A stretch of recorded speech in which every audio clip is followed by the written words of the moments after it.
etc., Abraham has a circumcision. Now, this week he's sitting at the entrance of his tent and God comes to visit him. Abraham is having a prophecy, a one-to-one with God. And at that point, he sees in the distance and he starts, his eyes just start wandering and he sees 3 idol worshippers coming towards him. All of a sudden, he's like, God, give me a few minutes here. And he runs off into the distance to welcome these idol worshippers. Hold on one second. He just put God on hold. I mean, imagine you're sitting with the queen.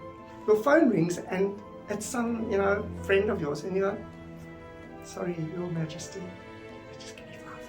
And you turn and you take the call. How could Abraham do that? It's bizarre. Rav Dessler explains, rather than receiving prophecy, it's better to be a giver like God. There's a beautiful story told about the Chofetz Chaim. He had 2 young boys over for a Shabbat meal.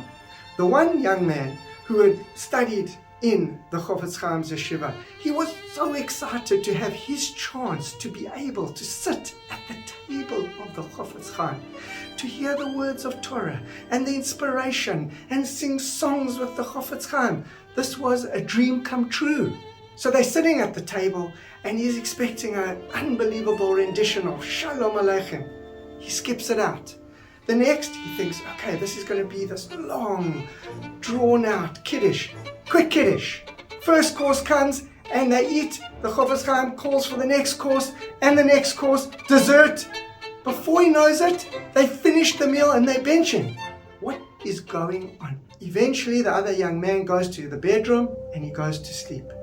And this young man, he's so upset. He says, Rabbi, what happened?